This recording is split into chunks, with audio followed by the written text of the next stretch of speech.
എടപ്പാളിലെ വ്യാപാരികളും ഓട്ടോറിക്ഷ ഡ്രൈവർമാരും തമ്മിലുള്ള തർക്കത്തിന് പരിഹാരം. വാർഡ് മെമ്പർ ES സുകുമാരന്റെ മധ്യസ്ഥതയിൽ ചേർന്ന യോഗത്തിലാണ് ധാരണയായത്.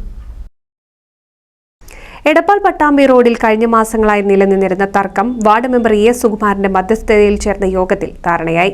വ്യാപാരി വ്യവസായി ഏകോപന സമിതി നേതാക്കൾ, പട്ടാമ്പി റോഡിലെ വ്യാപാരികൾ, ഓട്ടോ ഡ്രൈവർമാർ എന്നിവർ ചേർന്നാണ് ചർച്ച നടത്തിയത്. ഓട്ടോ പാർക്കിംഗ്, ഉപഭോക്താക്കളുടെ വാഹനങ്ങൾ എന്നിവ നിർത്താൻ സ്ഥലം നിശ്ചയിച്ചു. പരസ്പരം സൗഹാർദ്ദമായി മുന്നോട്ടു പോകാൻ തീരുമാനമെടുത്തു. അതിന് നല്ല ഒരു മനസ്സോട് കൂടിയിട്ട് രണ്ട് ടീമും, വ്യാപാരികളായാലും ഓട്ടോറിക്ഷ തൊഴിലാളികളായാലും, രണ്ട്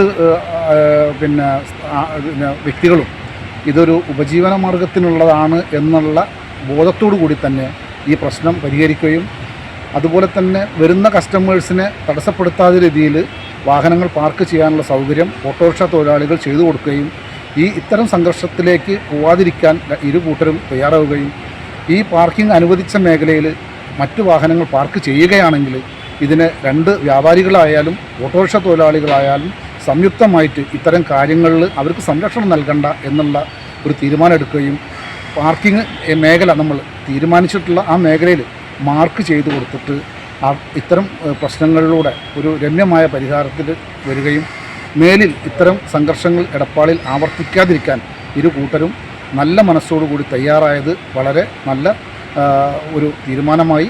തീരുമാനം ലംഘിക്കുന്നവർക്ക് ഇരുകൂട്ടരും സംരക്ഷണം നൽകുന്നില്ലെന്നും തീരുമാനിച്ചു. അനധികൃത പാർക്കിംഗ് നിരോധിക്കാൻ ട്രാഫിക് റെഗുലേറ്ററി കമ്മിറ്റിക്ക് ഇരുകൂട്ടരും സംയുക്തമായി നിവേദനം നൽകാനും തീരുമാനിച്ചു. NCV news Edappal. Victory ITI Edappal ബ്രാഞ്ചിലേക്ക് SSLC+2 കഴിഞ്ഞവർക്ക് കേരള ഗവൺമെന്റ് PSC അംഗീകൃത 1 വർഷ 2 വർഷ ITI കോഴ്സുകൾക്കും 2 വർഷ KGCE എഞ്ചിനീയറിംഗ് കോഴ്സുകൾക്കും അഡ്മിഷൻ ആരംഭിച്ചിരിക്കുന്നു. Victory ITI Kuttippuram road, Edappal.